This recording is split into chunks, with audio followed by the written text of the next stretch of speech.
Guru kini berada dalam posisi yang sangat rentan, ya, sering menjadi korban sekaligus tertuduh tanpa payung hukum yang kuat. Nah, ini yang saya sampaikan di dalam Komisi 3 juga kemarin, yang pada akhirnya mengganggu jalannya proses pendidikan nasional. Nah, menurut saya bukan hanya proses pendidikan nasional, ya pendidikan nasional di dalamnya adalah bagaimana juga kita menelurkan para siswa-siswa kita, ya, tentunya terkait dengan pendidikan moral bangsa, yaitu moral para siswa kita. Di sisi lain, profesi guru juga masih dibelenggu oleh krisis kesejahteraan dan ketidakadilan sistemik, ya, akibat kebijakan yang diskriminatif. Terdapat kesenjangan perlakuan yang nyata antara guru di bawah naungan Kemendikbudrismen dan Kemenak. Nah, ini Kementerian Pendidikan Dasar dan Menengah dan Kementerian Agama, serta ketimpangan fasilitas antara sekolah negeri dan swasta yang merugikan hak peserta didik dan pendidik. Kondisi ini diperparah dengan nasib guru honorer dan non-ASN yang masih menerima penghasilan jauh di bawah kebutuhan hidup layak tanpa adanya perjanjian kerja yang jelas, membuat mereka rentan terhadap pemutusan hubungan kerja sepihak dan tidak memiliki jaminan karir yang pasti. Untuk itu, audiensi hari ini diselenggarakan secara khusus untuk mendengarkan langsung pengalaman nyata dari Bapak Ibu guru yang selama ini merasakan sendiri pahitnya ketidakadilan sistem, rentannya perlindungan hukum, serta ketimpangan kesejahteraan dalam menjalankan pengabdiannya. Pimpinan, anggota balik dan hadirin yang berbahagia, untuk mengefisiensikan jalannya rapat, selanjutnya kami persilakan kepada pengurus besar Persatuan Guru Indonesia untuk menyampaikan secara langsung maksud dan tujuan permohonan audiensi ini. Ya, ini satu penyampaian ya Bu ya, Bu Ketua Umum, nanti bisa didelegasikan kepada tim yang lainnya karena kan satu jajaran ya Bu. Jadi tadi semula waktu diberikan paling lambat 7 menit, saya berikan 15 menit ya. 15 menit, nanti Ibu silakan berikan kesempatan kepada kawan-kawan yang lain.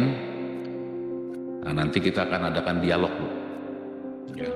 Nanti ada dialog, nanti ada di sini ada Pak Firman, ada Pak Darori, ada saya juga nanti yang akan kita berikan tanggapan ataupun pendalaman maupun pertanyaan. Baik, untuk mempersingkat waktu, ya di sini ada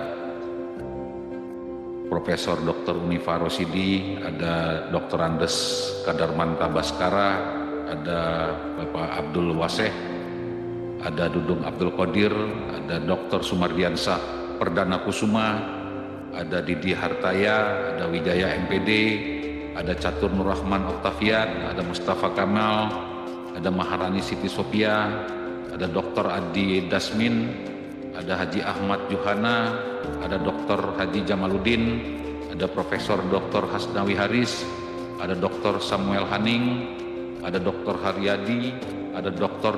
Andes Sulpakar, ada Nanang Sunaria, ada Dr. Andes Abdul Rifai, ada Dr. Sabto Budoyo, ada Dr. Didi Supriyadi, ada Dr. Himawan Estu Bagijo, ada Regina Antoneta Utoy, ada Hamdani, ada Cucu Saifullah, ada M. Arif Rahman, ada Dr. Andes Yani Noang, ada Intan Permatasari, ada perwakilan guru honorer PGRI Jawa Barat, ada Bapak Bambang Wibisono SPD yang kesemuaannya rata-rata sarjana maupun juga S2 dan juga bahkan doktor, bahkan ada beberapa yang profesor yang mudah-mudahan ya bisa mencurahkan pikirannya ke sini dan mudah-mudahan pada ujungnya nanti kita akan mendapatkan hasil sebagaimana harapan kita semua, sehingga guru honorer semuanya dapat mencapai kepada dignity atau martabat sebagaimana mestinya. Ya, yang saya ucapkan namanya itu hanya mengucapkan salam saja Bapak Ibu, ya. Tapi jangan semuanya bicara Pak, nanti waktunya habis Pak, sampai sore nggak selesai Pak, ya. Jadi sekali lagi silakan kepada Profesor Dr. Unifa Rosidi untuk membuka, silakan. Terima kasih. Bismillahirrahmanirrahim. Assalamualaikum warahmatullahi wabarakatuh. Selamat pagi, salam sejahtera, shalom, om swastiastu, namo buddhaya, salam kebajikan rahayu. Yang kami muliakan Bapak Ketua Badan Legislasi DPR RI beserta pimpinan dan para anggotanya, juga kawan-kawan Pak, ini dari pengurus besar PGRI, dari provinsi, kabupaten, kota, perwakilan, dan guru honorer yang sengaja kami mintakan, dan kami pertama-tama mengaturkan terima kasih karena ini pertama kalinya kami diizinkan begitu banyak rupa hadir di sini, dan kami ingin menghadirkan semua perwakilan sehingga merasakan denyut persoalan kami. Kami hadir nanti karena waktunya yang kita sama-sama terbatas. Jadi ada dua hal Pak yang ingin kami sampaikan. Dipersiapkan oleh Ibu Maharani Siti Sopia sebagai Ketua Departemen Perlindungan LKBH, dan Bapak Sumardian terkait dengan Undang-Undang Perlindungan Guru, dan Bapak Sumardiansah Kusuma sebagai terkait dengan masalah honorer, kesejahteraan, masalah status, masalah usulan pengelolaan Badan Guru Nasional, dan juga penetapan.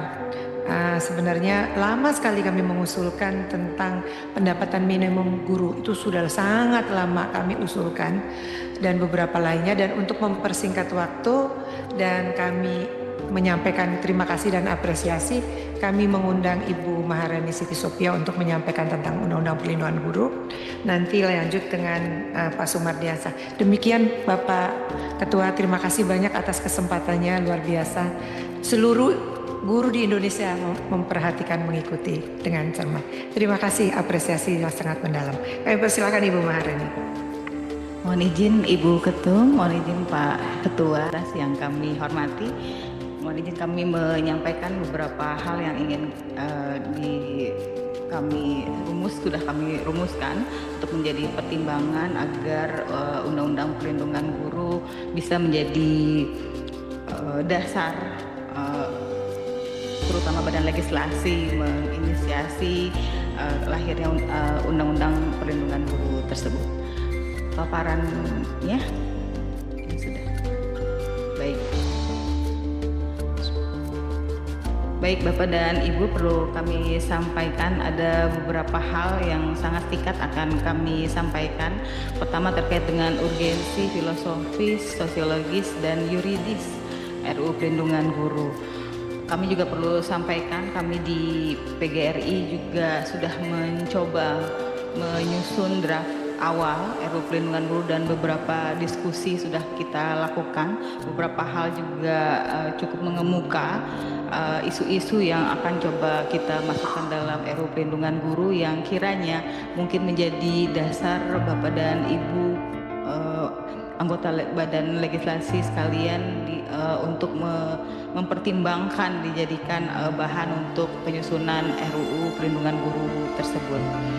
Terkait dengan landasan filosofis, kami memasukkan beberapa hal, yaitu pertama terkait dengan guru sebagai pilar peradaban dan penjaga nilai bangsa. Ya, artinya kami ini bukan sekedar pekerja sektor pendidikan, melainkan aktor utama pembentuk manusia Indonesia, dan ini sesuai dengan falsafah Pancasila, terutama sila kedua kemanusiaan yang adil dan beradab, dan sila kelima keadilan sosial bagi seluruh rakyat Indonesia.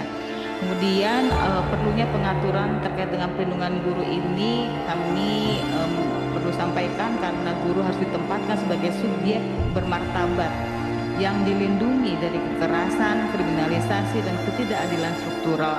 Tanpa adanya perlindungan yang memadai, guru tidak mungkin menjalankan fungsi etik, pedagogik, dan sosialnya secara utuh. Terkait juga paradoks moral negara terhadap guru, artinya secara moral negara menuntut guru untuk mendidik karakter, menanamkan disiplin, membentuk kepribadian peserta didik, namun pada saat yang sama kerap kali membiarkan guru berada dalam posisi yang rentan secara hukum, bahkan kerap menjadi korban kriminalisasi atas tindakan pedagogis yang sah. Adanya pengaturan terkait perlindungan guru yang secara khusus ini dimaksudkan untuk mengoreksi paradoks moral ini agar kewajiban negara sejalan dengan tuntutan etis yang dibebankan kepada guru. Selain itu juga terkait dengan keadilan substantif dalam negara hukum Pancasila. Tentunya negara hukum tidak cukup hanya menjamin kesetaraan formal di depan hukum, tetapi juga keadilan substantif bagi kelompok profesi strategis. Salah satunya adalah guru. karena guru termasuk kelompok rentan secara struktural karena relasi kuasa yang timpang dengan orang tua, aparat, dan birokrasi. Posisi sosial yang mudah disalahkan, minimnya dukungan hukum secara institusional, dan juga RUU ini kami harapkan merupakan manifestasi keadilan korektif dalam negara hukum yang berorientasi pada perlindungan martabat manusia. Selanjutnya terkait dengan landasan sosiologis, ini kami sampaikan beberapa seperti yang tadi Pak Ketua sampaikan terkait dengan fakta empiris ya, kriminalisasi guru dalam beberapa tahun terakhir. Artinya ini terjadi peningkatan yang signifikan. Kasus guru dilaporkan ke polisi oleh orang tua, murid, kemudian guru dipidana atas tindakan pendisiplinan, dan guru yang dikorbankan untuk meredam konflik sosial. Fenomena ini yang menciptakan rasa takut kolektif di kalangan guru dan praktek mengajar defensif serta penurunan wibawa pendidik di ruang kelas. Nah, dampak sosial ini tentu berdampak pada kualitas pendidikan. Artinya ketika guru tidak merasa aman, proses pembelajaran kehilangan ketegasan dan nilai. Pendidikan karakter melemah, sekolah berubah menjadi ruang administratif, bukan ruang pembentukan manusia, karena krisis perlindungan guru berimplikasi langsung pada krisis mutu pendidikan nasional. Kemudian juga terkait dengan ketimpangan akses bantuan hukum, karena sebagian besar guru terutama di daerah tidak memahami hak hukumnya, tidak mampu mengakses bantuan hukum, dan bagaimana menghadapi proses hukum secara individual dan terisolasi. Nah, ini kemudian kami menilai landasan sosiologisnya adalah pentingnya Undang-Undang Perlindungan Guru ini menghadirkan kewajiban negara menyediakan pendampingan hukum, sistem perlindungan yang struktur dan berkelanjutan, artinya bukan sekedar solidaritas yang bersifat ad hoc. Nah, tuntutan sosial ini meminta negara hadir gitu ya, kemudian tentu masyarakat menaruh harapan besar pada guru sebagai teladan moral gitu ya. Namun kemudian karena negara belum sepenuhnya hadir melindungi mereka, Undang-Undang Perlindungan Guru adalah jawaban atas tuntutan sosial agar guru dihormati, profesi pendidik terlindungi, dan negara tidak abai terhadap pengabdian guru. Ya, beberapa yang kami highlight saya kira nanti akan ditambahkan oleh Bapak Ibu pengurus besar PGRI. Terkait dengan permasalahan guru, ini ada pengembangan keprofesian yang tidak ajak dan tidak berkelanjutan, kemudian kurangnya otonomi guru dan menurunnya manajemen berbasis sekolah, ada kriminalisasi dan lemahnya perlindungan hukum terhadap guru, beban administrasi yang berlebihan, ketidakpastian jenjang karir guru, disparitas kesejahteraan guru yang antar daerah, antar jenjang swasta dan negeri, kemudian adanya kekosongan guru yang berlangsung lama, polemik guru honorer, polemik kesejahteraan guru, dan ketidakpastian kesejahteraan P3K paruh waktu. Nah, terkait dengan landasan yuridis, ini tentunya kami merangkum beberapa hal terkait dengan konstitusi, pasal 28D, pasal 28G, dan pasal 31 ya, terkait artinya kami ingin menekankan bahwa kehadiran Undang-Undang Perlindungan Guru memiliki landasan konstitusional yang kuat. Tanpa perlindungan hukum bagi guru, kewajiban konstitusional negara di bidang pendidikan tidak mungkin tercapai secara optimal. Kemudian juga tadi juga sempat disinggung oleh Pak Ketua terkait dengan Undang-Undang 14 tahun 2005 tentang guru dan dosen. Kami melihat ini ada keterbatasan dalam Undang-Undang 14 tahun 2005 tersebut. Undang-Undang Guru dan Dosen belum memberikan perlindungan hukum yang efektif karena norma perlindungan bersifat deklaratif bukan operasional, sehingga tidak ada mekanisme pendampingan hukum yang jelas, tidak mengatur perlindungan guru secara konteks proses pidana, perdata maupun administratif, dan juga tidak secara komprehensif. Akibatnya guru tetap mudah dipolisikan, digugat perdata, dikenai sanksi administratif berlapis tanpa perlindungan negara yang memadai. Ini juga kami sebagai landasan yuridis memasukkan juga terkait dengan disharmoni regulasi dan overkriminalisasi, karena memang dalam praktek-praktek guru dalam mendidik muridnya ini sering kali ditarik dalam KUHP, Undang-Undang Perlindungan Anak, kemudian peraturan daerah, tetapi mereka tidak menggunakan perspektif pendidikan. Adanya Undang-Undang Perlindungan Guru ini kemudian diperlukan sebagai lex spesialis yang membedakan antara kesalahan pedagogis dan tindak pidana, mencegah overkriminalisasi profesi guru, serta memberi standar penilaian hukum berbasis konteks pendidikan. Kemudian kami juga berdasarkan prinsip HAM, saya kira guru sebagai warga negara dan pekerja profesional berhak atas perlindungan hukum, jaminan keamanan, perlakuan adil dalam proses hukum, dan juga kami berharap RUU ini nantinya memperkuat kewajiban negara sesuai prinsip due process of law dan non-discrimination dalam penegakan hukum. Ini ada beberapa kerangka hukum yang saya kira memang sudah tersedia, namun demikian kami melihat bahwa kerangka hukum yang sudah ada ini masih belum cukup menjamin perlindungan terhadap guru, terutama guru yang mengalami kriminalisasi. Kemudian juga ada jurisprudensi, ini kami perlu sampaikan juga terakhir, Permendikdasmen, Kementerian Pendidikan Dasar dan Menengah juga sudah menerbitkan Permendikdasmen nomor 4 tahun 2006 tentang perlindungan bagi pendidik dan tenaga kependidikan, namun posisi hukum Permen Peraturan Menteri ini tentu tidak di lapangan tidak setara dengan undang-undang yang kerap kali dijadikan dasar untuk mengkriminalisasi guru. Kemudian juga ada jurisprudensi, mohon izin Bapak dan Ibu, ini juga terkait dengan perlindungan guru. Ada putusan Mahkamah Agung nomor 1554/2013, kemudian putusan nomor 104 dari PN Andolo yang atas nama Supriyani, Ibu Supriyani. Kemudian juga perlu kami sampaikan ada putusan Mahkamah Konstitusi ya nomor 013 PU 6 2008 terkait perlindungan profesi, di mana MK menegaskan bahwa profesi tertentu yang memiliki fungsi strategis dapat diberikan perlindungan khusus oleh undang-undang. Hal ini menjadi dasar konstitusional bahwa perlindungan khusus terhadap profesi guru tidak bertentangan dengan asas persamaan di depan hukum dan mendukung desain RUU sebagai affirmative legal protection dan bukan sekedar privilege.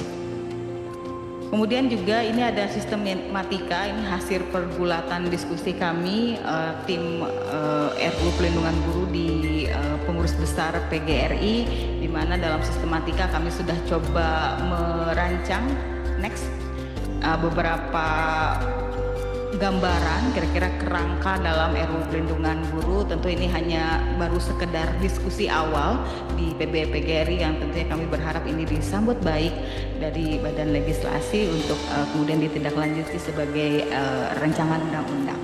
Terkait dengan sistematika ini kita coba memasukkan beberapa, ada 12 bab yang coba kita akan masukkan sebagai bagian dari RUU Pelindungan Guru yang mengatur beberapa hal, yaitu terkait dengan pokok-pokok pengaturan dalam Undang-Undang Pelindungan Guru. Mungkin next.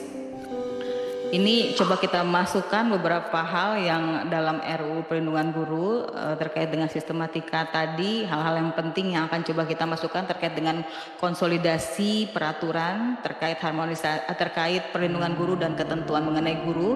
Jadi kita coba konsolidasi dan harmonisasi peraturan-peraturan yang ada selama ini. Kemudian muncul juga wacana yang mengemuka terkait dengan pembentukan Badan Kehormatan Guru.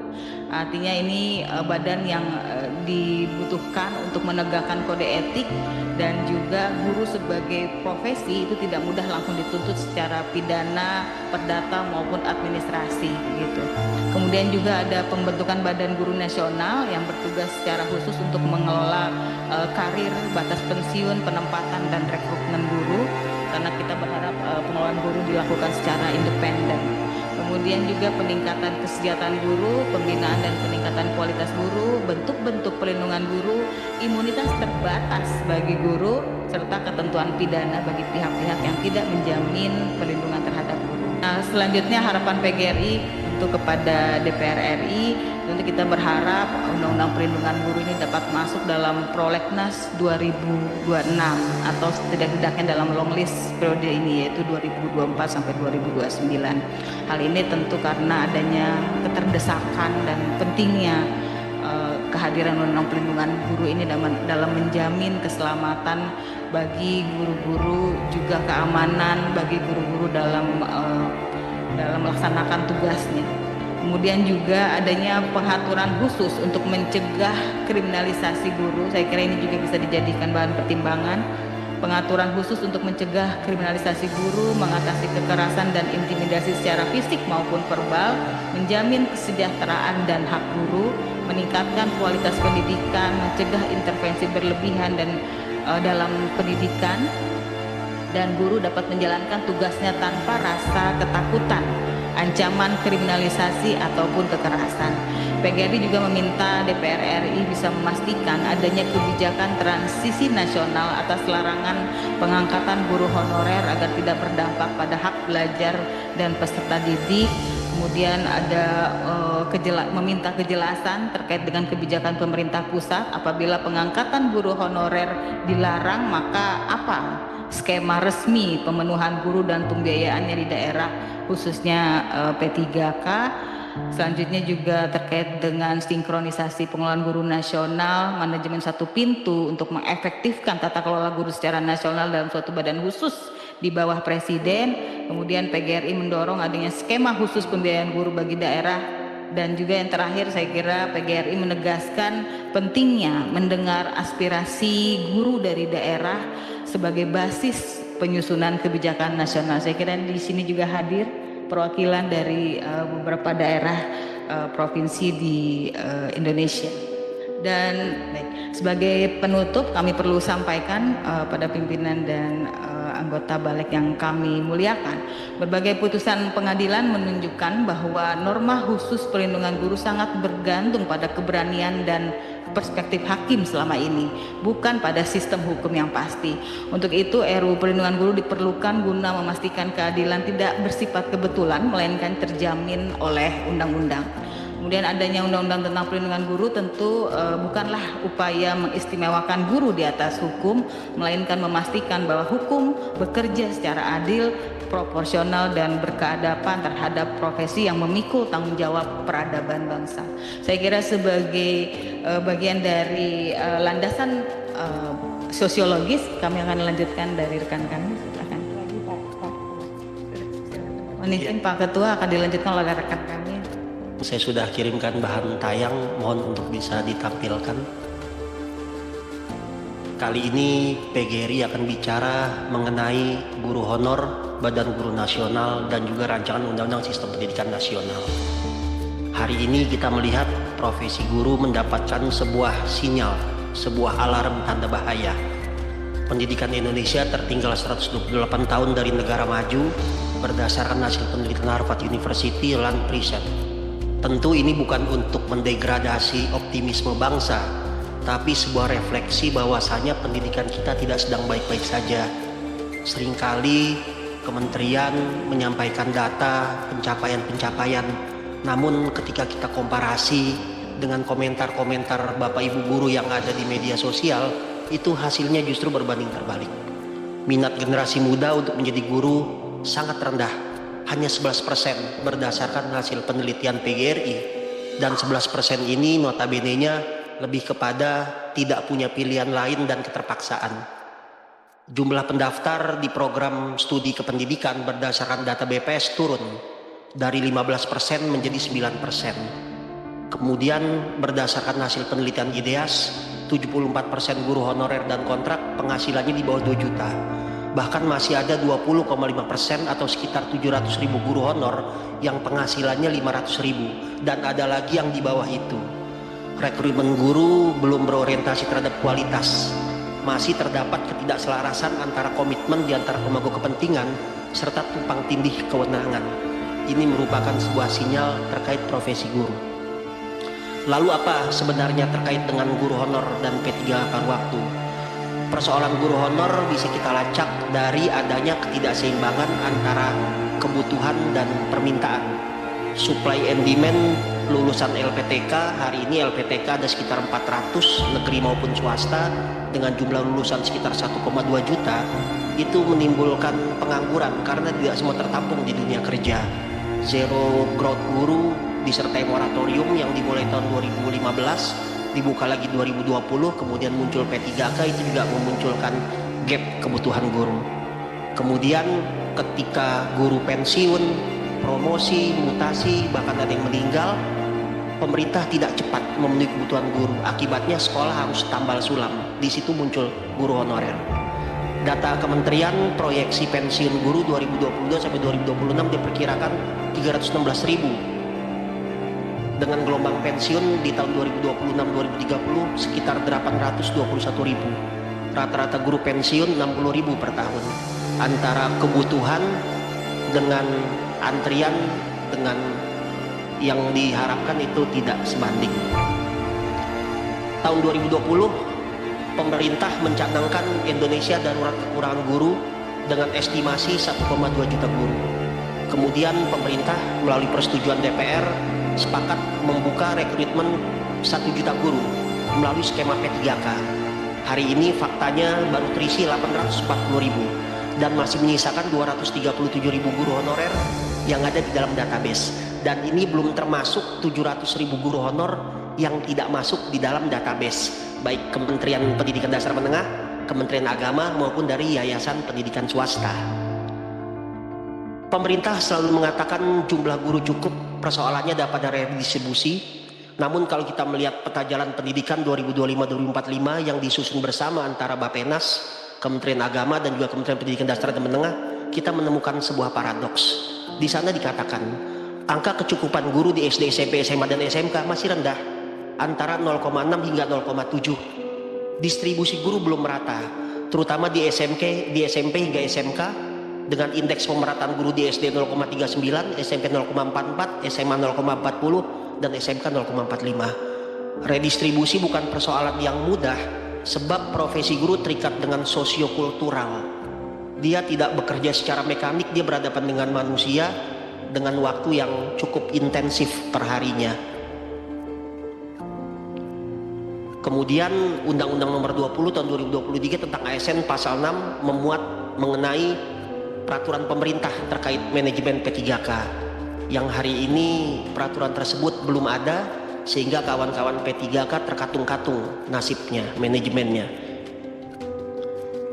Ya, kemudian di pasal 66 pemerintah bertanggung jawab menuntaskan penataan pegawai non ASN dan sudah terlambat dari ketentuan undang-undang, yaitu Desember 2024. Artinya Undang-Undang Nomor 20 Tahun 2024 tidak memiliki sebuah kekuatan sebab sudah banyak terjadi pelanggaran di dalamnya.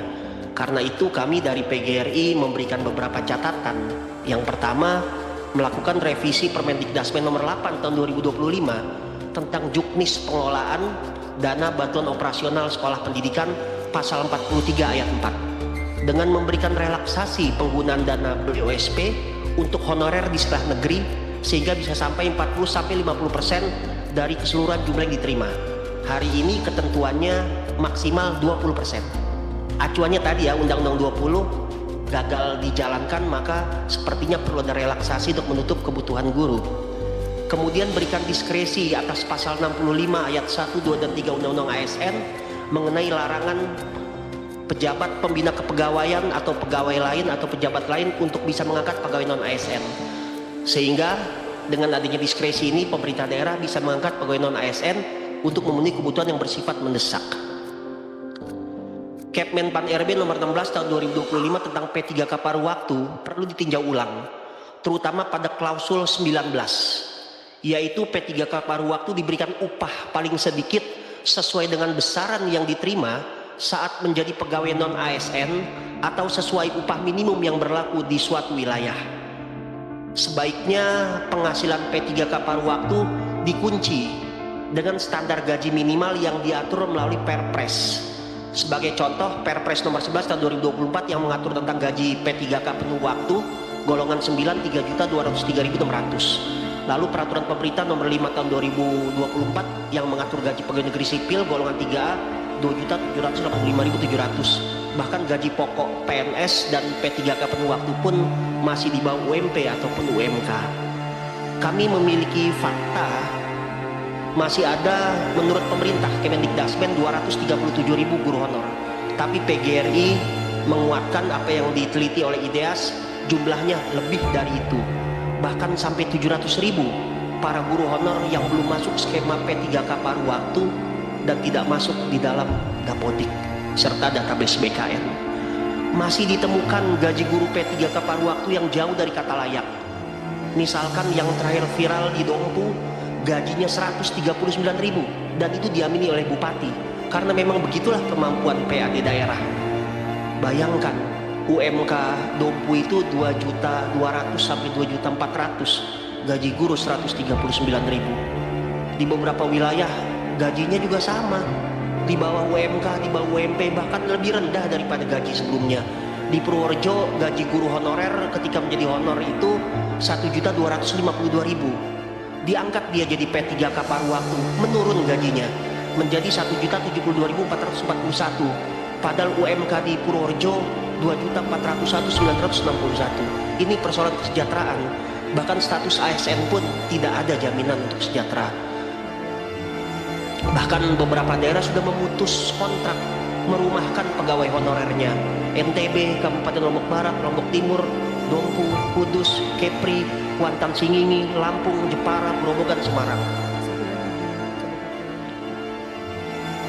Ya. Di apa namanya? Di Cianjur juga. Di Jawa Timur. Jawa Timur. Ya, dan tentu ada banyak lagi yang sudah merumahkan pegawainya. Gap kesejahteraan guru negeri dan guru swasta semakin jauh karena program in-passing untuk guru swasta tidak dibuka.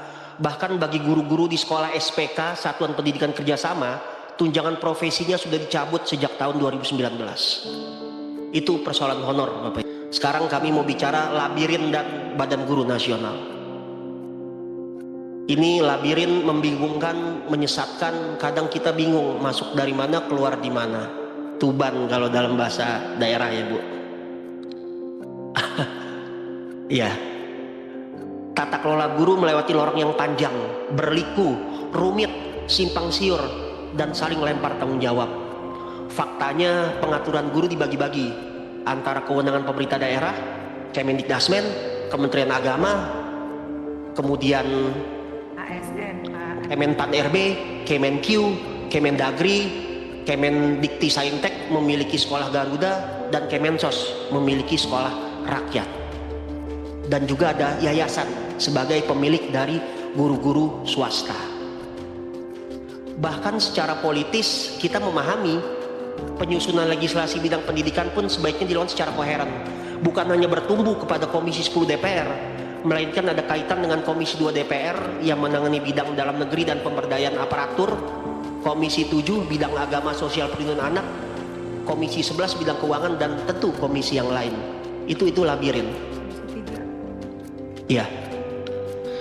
Kemudian labirin tata kelola guru juga melewati berbagai macam peraturan perundang-undangan. RUU Sistiknas hanya menggabungkan antara Undang-Undang 20 tahun 2003, Undang-Undang 14 tahun 2005, dan Undang-Undang 12 tahun 2012. Padahal ada banyak peraturan yang terkait dengan guru, terkait dengan pengelolaan pendidikan. Itu baru bicara undang-undang, ada sekitar 23 lebih peraturan undang-undang yang menyangkut guru dan pendidikan. Belum lagi peraturan turunannya, peraturan pemerintah, peraturan daerah, peraturan menteri, peraturan dirjen, peraturan kepala dinas, perbuk, perwali, perbuk. Bayangkan, hal ini seringkali membuat kita kebingungan dikarenakan antara aturan tumpang tindih dan overlap satu sama lain. Karena itu PGRI mengusulkan agar dibentuk satu manajemen yang bersifat satu pintu yang mengatur tentang guru, berbentuk badan setingkat kementerian, diisi oleh para profesional pendidikan, didukung oleh prioritas anggaran, serta bertanggung jawab kepada Presiden. Hal ini dirasa bisa menjadi solusi untuk menyelesaikan karut-marut dan membongkar labirin tata kelola guru di Indonesia. Itulah Badan Guru Nasional. Selama ini urusan guru di Kemendikdasmen maupun Kementerian Agama hanya dipegang setingkat direktorat, dipimpin oleh pejabat eselon 1 yang disebut sebagai Direktur Jenderal. Jangankan setingkat dirjen, bahkan setingkat menteri pun akan sulit mengambil keputusan menyangkut urusan guru, lebih dikarenakan kewenangan yang terbatas dan harus tarik-menarik antar kewenangan. Karena itu PGRI mengusulkan Badan Guru Nasional. Ini beberapa cuplikan pernyataan PGRI tentang Badan Guru Nasional yang dikuatkan oleh Komisi 10 DPR, bahkan Bu Hetifah dan Pak Lalu di beberapa PowerPoint-nya sudah mewacanakan itu. Salah satu anggota kami pernah menuliskan tentang Badan Guru Nasional yang dimuat di Kompas, Pak Catur. Itu Bapak Ibu tentang Badan Guru Nasional. Dan terakhir RUU Sisdiknas. Yang pertama, bagi PGRI profesi guru adalah lex spesialis. Jangan sampai undang-undang guru dan dosen yang dikodifikasi ke dalam RUU Sisdiknas menghilangkan guru dan dosen sebagai profesi. Klausul tentang guru dan dosen sebagai profesi harus tersurat dicantumkan di dalam batang tubuh rancangan Undang-Undang Sistem Pendidikan Nasional. Yang kedua, politik anggaran pendidikan 20% sebagaimana amanat Undang-Undang Dasar pasal 31 ayat 4 itu juga harus tercantum di dalam rancangan Undang-Undang Sistem Pendidikan Nasional. 20% anggaran pendidikan yang diprioritaskan khusus untuk persekolahan dan juga pendidikan tinggi di luar sekolah kedinasan dan urusan lain-lain yang tidak ada kaitannya dengan kepentingan dunia pendidikan secara langsung, anak didik, guru, dosen, dan juga persekolahan. Tunjangan profesi guru dan dosen harga mati tercantum di dalam batang tubuh pasal dan ayat rancangan Undang-Undang Sistem Pendidikan Nasional. Setara 1 kali gaji pokok minimum tanpa ada embel-embel peningkatan kinerja. Sebab tunjangan profesi merupakan sebuah konsideran yang berisikan pengakuan guru dan dosen sebagai profesi. Bukan hanya persoalan profesionalisme, tapi sebuah standar kesejahteraan. Karena itu tunjangan profesi guru dan dosen merupakan harga mati di dalam RUU Sisdiknas, tunjangan khusus bagi guru-guru di daerah terpencil, serta tunjangan kehormatan bagi guru besar. Dan yang terakhir, betul yang tadi Bu Maharani sampaikan, berlaku adagium lex superior derogat legi inferiori. Peraturan hukum yang lebih tinggi akan selalu mengalahkan peraturan hukum yang lebih rendah. Undang-undang guru dan dosen, Undang-Undang Sistem Pendidikan Nasional memang ada pengaturan tentang perlindungan guru, tetapi dia tidak operasional, dia tidak bersifat konkret dan tidak komprehensif. Sedangkan Undang-Undang Perlindungan Anak dan KUHP yang hari ini menjadi Undang-Undang nomor 1 tentang hukum pidana itu justru bersifat operasional walaupun berbentuk undang-undang. Bahkan ada sanksi pidananya. Karena itu terbitnya Permendikdasmen nomor 4 tahun 2026 akan selalu berbenturan dengan Undang-Undang Perlindungan Anak dan juga Undang-Undang Hukum Pidana. Karena itu PGRI mengusulkan Undang-Undang Perlindungan Guru yang mengedepankan kepada asas restoratif justice, hak imunitas bagi guru, serta apabila memungkinkan dibentuk Badan Kehormatan Guru ataupun Komisi Perlindungan Guru. Demikian, billahi taufiq wal hidayah. Wassalamualaikum warahmatullahi wabarakatuh. Bapak Ketua Badan Legislasi, terima kasih. Demikian tadi perwakilan kami. Monggo Pak dipimpin, kami juga membawa ada honorer, ada kabupaten kota, ada provinsi, ada pengurus besar untuk dialog. Terima kasih. Baik, terima kasih. Sedikit saya tambahkan, tadi itu prolog penyampaian ya dari PGRI. Tadi dari penyampaian diwakili oleh Mbak siapa tadi Pak? Pak Maharani dengan Pak siapa? Sumardiansah, Pak Sumardiansah. Ya, intinya itu banyak yang tentang perlindungan hukum dan sebagainya. Jadi begini Pak, saya mau tanya Bu Ketum, PGRI itu sudah berapa lama berdirinya Bu? Berdirinya sejak 25 November 1945. Jadi setelah Indonesia merdeka? 3 bulan setelah Indonesia merdeka. Setelah Indonesia merdeka, ya kan? Yang berdiri tegak. Ya. Inji. Oke. Kenapa saya bertanya ini ya Bu ya? Supaya jangan luput, persoalan yang hari ini sebenarnya adalah persoalan yang mengakumulasi ya daripada persoalan-persoalan yang sebelumnya, yang dimana kita baru bisa menyadari Dan dalam peristiwa-peristiwa kemudian hari-hari ini kita sedang ada penyusunan sistem.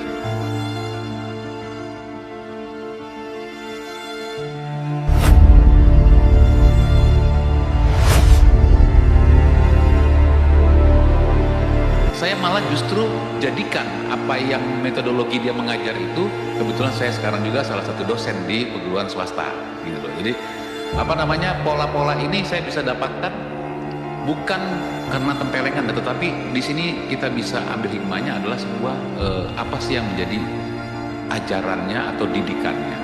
Jadi di balik itu sebenarnya terkandung yang namanya lex specialis, ya. Soal ada superior dan sebagainya, itu semuanya bisa diambil. Ya, jadi tidak perlu kita merasa tertumpuk-tumpuk dengan aturan dan sebagainya, tetapi sebenarnya kita bisa ambil manfaat dan hikmahnya, dan kita bisa kalau secara memperjuangkan secara hukum, kita bisa mengambil beberapa pasal dari undang-undang. Karena undang-undang itu sudah merupakan perangkat operasional, ya. Peraturan menteri itu memang teknis, peraturan pelaksanaan di bawah-bawahnya pergub itu teknis, tapi undang-undang itu sudah merupakan wujud elemen operasional daripada konstitusi kita. Jadi Bapak Ibu sekalian nggak usah khawatir. Nah, pertanyaan yang kedua, kenapa PGRI sudah begitu lama tetapi kita belum juga menyadari tentang sense of law enforcement terkait dengan, kalau kita ingat Lawrence Friedman itu membangun hukum dengan 3 karakter: struktural, kultural, dan substansial. Nah, jadi kalau yang kita persoalkan sekarang kan guru dan dosen. Guru, substansialnya tuh guru, Pak. Guru itu udah ada aturannya, sudah ada undang-undang guru dan dosen dan sebagainya. Kulturalnya kita sama-sama tahu, saya tadi cerita, saya ingat dengan guru sejarah saya, itu kulturalnya.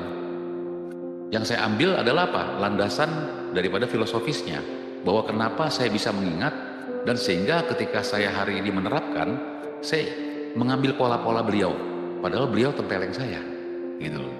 Nah, ini satu hal yang penting. Legal strukturalnya, PGRI merupakan struktural, Pak. Saya di Komisi 3 berulang-ulang saya melakukan kunjungan di beberapa polda, ya, provinsi. Banyak pandangan-pandangan yang sangat minim sekali. BNN, Pak. BNN penyidik satu provinsi 7 orang. Bagaimana mungkin kita bisa memberantas narkoba sementara BNN minim sekali, tugasnya juga minim sekali. Yang saya tanyakan sama, nanti akan saya tanyakan kepada Bapak Ibu sekalian. Sudah pernahkah kita berpikir untuk membangun undang-undang BNN? Sudah pernahkah kita berpikir untuk membangun undang-undang PGRI? Kenapa kita harus bikin Badan Guru Nasional, Pak? Kita punya PGRI yang penuh dengan dan padat dengan landasan sosiologis, landasan filosofis, landasan yuridis. Banyak yang ditelurkan oleh PGRI.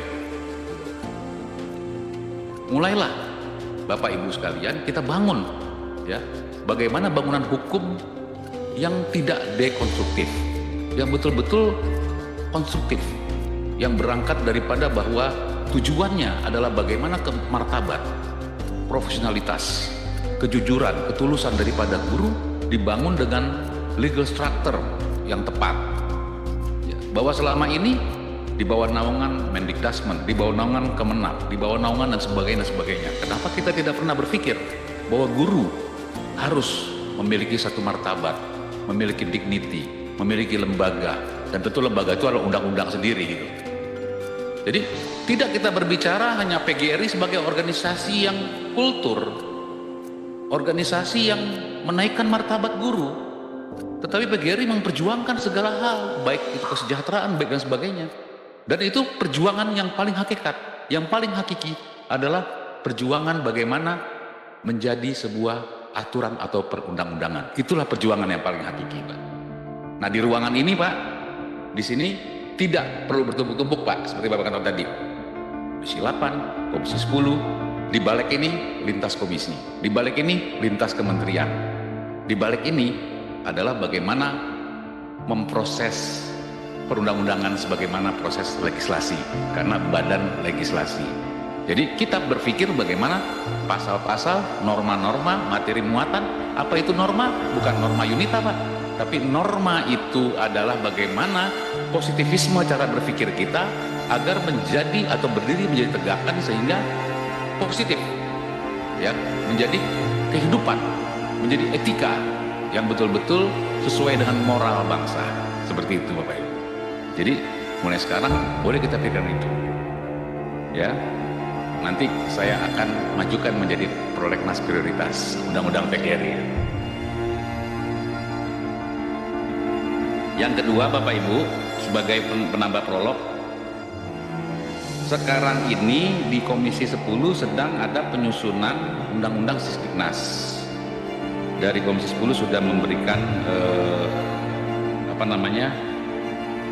sedikit laporan bahwa kegiatan-kegiatannya termasuk di dalamnya adalah pencegahan penanganan kekerasan di satuan pendidikan. Ya. Tapi sekali lagi Bu, saya sebagai juga bagian daripada mantan praktisi hukum dan akademisi juga, pasal 39 Undang-Undang Guru sebenarnya sudah mengamanatkan. Ya. Di sini Pak tidak ada lex superior Pak, di sini lex spesialis. Artinya KUHP itu harus bergeser. Ya, jadi begini. Pasal 39 ayat 2, dari ayat 1 ya saya bacakan. Pemerintah daerah, masyarakat, organisasi profesi dan atau satuan pendidikan wajib memberikan perlindungan terhadap guru dan dalam pelaksanaan tugas. Dalam pelaksanaan tugas. Apa sih pelaksanaan tugasnya? Ada di pasal sebelumnya, Pak. Mengajar, mendidik, dan sebagainya. Kapan melaksanakan tugasnya? Dari jam sekian sampai jam sekian. Dan masa waktu jam sekian sampai jam sekian, kalau saya sekolah dulu jam 7 Pak Firman gitu ya, dulu sekolah ya, jam 7 sampai jam 12 atau jam 1. Masa itu adalah masa saya adalah di bawah tanggung jawab guru. Maka masa itu, masa hukum saya, itu adalah menjadi tanggung jawab dan kekuatan hukumnya, kooptasinya adalah guru. Ya, jadi pemerintah daerah, masyarakat, organisasi profesi dan atau satuan pendidikan wajib memberikan perlindungan terhadap guru dalam pelaksanaan tugas, baik masa waktunya, baik dalam melaksanakan tugasnya sebagaimana yang diamanatkan oleh undang-undang. Itu ayat 1, Pak. Ayat 2, perlindungan sebagaimana maksud pada ayat 1 meliputi perlindungan hukum, perlindungan profesi, serta perlindungan keselamatan dan kesehatan kerja. Kalau perlindungan hukum jelas bahwa apa yang dilakukan, ketegasan yang dilakukan dan sebagainya dari zaman dulu kita sekolah tidak ada Pak. Anak murid melalui orang tuanya melaporkan tindakan guru ke polisi. Lain cerita Pak. Kalau di luar pelaksanaan tugas, kan begitu ya Bu ya. Kalau misalkan gurunya maaf kata Bu, ya mungkin main judi, nah itu kan tidak di luar pelaksanaan tugas, kan begitu. Kalau gurunya bla bla bla, di luar dari pelaksanaan tugas, itu loh intinya begitu. Nah, yang kedua perlindungan profesi. Di situ di dalam itu adalah Pak, perlindungan profesi itu bagaimana sih guru, ya kan? Dia juga dapat terlindungi serta keselamatan dan kesehatan kerja. Itu berbicara tentang kesejahteraan Pak, tentang pendapatan, gitu. Ya, ini perlindungan ya Pak ya. Ayat 3, perlindungan hukum sebagai dimaksud pada ayat 2 mencakup perlindungan hukum terhadap tindak kekerasan, ancaman, perlakuan diskriminatif, intimidasi, atau perlakuan tidak adil dari pihak peserta didik, orang tua, peserta didik, masyarakat, birokrasi, atau pihak lainnya. Ini jelas Pak. Jelas Pak, ini lex spesialis. Tidak bisa serta-merta ketika guru, kalau dulu zaman kita Pak, ini penggaris Pak, nah tiba-tiba kalau kita dipukul jari kita pakai penggaris, nggak bisa Pak, siswa lapor ke polisi. Karena apa? Lex spesialis pasal 39 ayat 1, 2, dan 3. Itu pengertian lex spesialis Pak. Nah ini harus disampaikan, PGRI harus kirim surat ke Polres. Kalau ada masalah PGRI mengadvokasi Pak. Nih ada undang-undang guru, gitu loh. Nah kalau mau lebih kuat lagi, PGRI harus jadi undang-undang besok Pak, gitu kan. Ya saya kira itu penyampaian dari saya. Mungkin silakan Pak untuk perdalam Pak Firman. Silakan. Baik, terima kasih pimpinan. Assalamualaikum warahmatullahi wabarakatuh. Profesor Dr. Unifah Rosyidi, MPD yang saya hormati, seluruh jajaran PGRI. Pertama, tadi saya terkejut di slide pertama yang muncul Mas Gibran. Saya hadir pada pagi hari ini karena saya concern terhadap masalah nasib guru. Karena saya adalah cucu daripada seorang guru. Mohon maaf Prof, saya tidak lulus SD Prof, tapi jadi anggota DPR insya Allah sudah periode kelima. Karena waktu itu saya lulusan SR saja. Maka saya berbangga kalau Pak Presiden sekarang menghidupkan kembali SR. Itu jadi kebanggaan saya. SR, Sekolah Rakyat. Ya. Belum lahir. Saya kelahiran 53 Prof. Pertama, masalah guru. Kalau kita membaca Undang-Undang Dasar pasal 31 ayat 1 mengatur tentang pendidikan dasar masyarakat yang berbunyi setiap warga negara berhak mendapatkan pendidikan. Dan kemudian ayat 2, setiap warga negara wajib mengikuti pendidikan dasar dan pemerintah wajib membiayainya. Kalau kita bicara Undang-Undang 45 ini sudah sangat terlambat, karena masalah sekolah gratis itu pun juga baru beberapa tahun yang lalu. Artinya apa? Bahwa masih banyak para pelaku pemerintahan dan negara ini yang tidak memahami tentang konstitusi. Hal-hal yang sangat prinsip dan mendasar tidak dilakukan, bahkan kita sering membuat sebuah regulasi-regulasi yang tidak penting. Pendidikan tadi merupakan amal konstitusi, tanpa apa artinya tanpa guru. Tetapi kalau kita bicara guru, apakah nasib guru sudah sebaik itu? Baru akhir-akhir ini saja. Di tahun 2004 saya bersama almarhum, kalau nggak salah, mohon maaf kalau saya salah, yang Pak dari Semarang. Iya, kami sudah berjibaku memperjuangkan nasib guru. Ketika itu Pak Presiden SBY dan Pak Yusuf Kala yang merespon. Oleh karena itu, dua narasumber tadi yang telah menyampaikan paparan, saya tidak akan menyampaikan pendapat, itu benar semua. Oleh karena itu, kami dari fraksi Partai Golkar sangat setuju dan sependapat dan mendukung bahwa urgensi daripada perlindungan guru. Karena banyak persoalan tadi yang disampaikan oleh para narasumber yang menyampaikan pendapatnya, apakah sistem pendidikan kita ini sudah baik?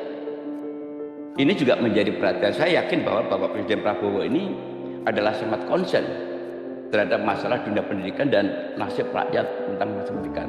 Beliau banyak menyekolahkan anggotanya ketika di Kopassus, itu bahkan sampai lulus di tingkat perguruan tinggi, bahkan S2 doktor di luar negeri.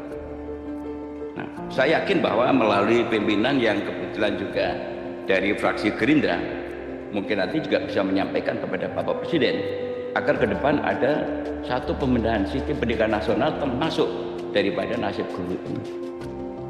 Saya sedikit menyoroti mengenai masalah yang terkait guru, yaitu guru bantu tadi.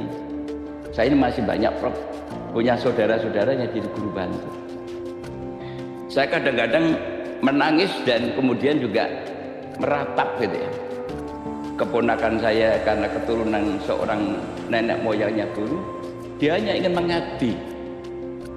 Kebanggaan itu bukan masalah gaji, tapi kebanggaannya adalah menggunakan seragam dan kemudian ada logonya kabupaten, dan kemudian setiap pagi dia itu berangkat sekolah ditanya mau ngajar.